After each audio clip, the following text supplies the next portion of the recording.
So, Paradise Lost. I mean, on the surface, the whole story seems pretty self-explanatory, right? I mean, Satan just doesn't get the concept of God, so he decides that he's gonna rebel, and he rebels, and he obviously ends up getting kicked out of heaven, and then he decides that he's gonna get revenge by causing God's new creation, man, to fall. So he and his demon buddies get together and they have their little council and they say, oh, Satan, you would be the best person to go and do this. So Satan goes, and the first time fails miserably. Michael kicks him back to hell. Then God sends Raphael to Adam and Eve to warn them. So Raphael comes and he's like, hey, FYI, there's this guy and he's going to try and screw things up for you, so watch out. Then Satan comes back and he decides to get smart about it and he disguises himself as a snake. And then he finds Eve alone and is like, hey, look, I found this tree and it has this fruit on it and you eat it and it gives you knowledge. I mean, look at me, I'm able to talk because I ate it and now I can reason like a man and I can think and everything. It's really great, you should have some. So Eve is like, yeah, that sounds groovy. So she goes and she tries the fruit. And she's like, hey, Adam, this is pretty groovy. Come eat some. So Adam's like, okay. So then they go and they eat the fruit and then they realize what they've done. And they're like, well, crap, that was bad. And then they freak out a little. Actually, a lot. But anyways. So then Michael comes down and he's like, yeah, you screwed up, man. You screwed up big time. But it's okay because God's got a plan. I mean, give it 2,000 years or so and everything's going to be okay. And then he kicks them out of the garden because they screwed up Paradise, so they can't be there anymore. So that's basically the plot of Paradise Lost. It's pretty self-explanatory on the surface, but it's more than that, really, if you look closely at it. Because if you really look at the way the characters are written and the way the story is presented, it seems like Milton is basically setting Eve up for failure. I mean, everyone gets all mad at Eve, like, Eve, why'd you eat the fruit? That was dumb.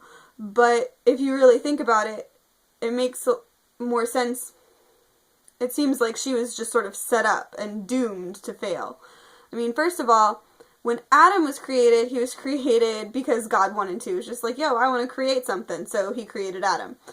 But then Adam was on Earth, and he was like, I'm so lonely, I just can't live here alone, blah, blah, blah, blah, blah, whine, whine, whine.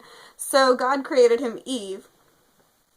And Eve was basically the opposite. Whenever she comes on, she's just always in the presence of Adam and always in context of Adam and doing things for Adam and providing pleasure for Adam. So basically, the way it seems that she's presented is basically just sort of to be pretty and, like, that's like her only purpose is to be pretty and give Adam pleasure.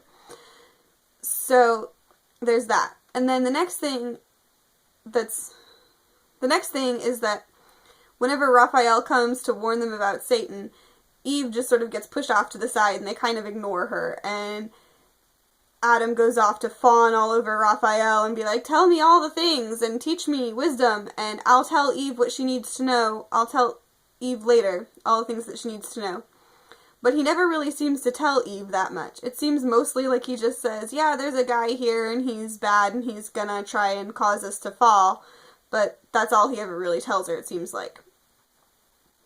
So then I also wonder, because if Adam loves Eve as much as he says he does, and if she's really as stupid as everyone thinks she is, then why the heck did he let her wander the garden alone? I mean, that does not make any sense to me.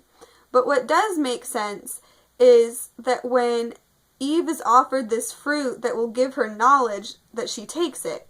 I mean, Adam and Raphael and everyone else have been denying her knowledge all along, and then this snake comes along and, you know, he hasn't been harmed by it. The opposite, actually. He's gained all kinds of knowledge and the ability to speak. So it makes perfect sense that she would want to try it, because, I mean, she's been denied that all along, and obviously she wants knowledge, and that's not a bad thing, but the only way she can get it is by doing the one thing that's going to destroy Paradise. So it really seems like she's been set up to want something she can't have and to ruin everything trying to get it. It's really hard to get away from that idea that Milton set Eve up for failure. So that's what I'm going to write about in my paper. It'll probably be slightly less sarcastic and hopefully a lot more intelligent sounding, less rambly. But, you know, we'll see. Anyways, If a snake offers you fruit, don't eat it. That's the moral of the story here. Peace out, guys.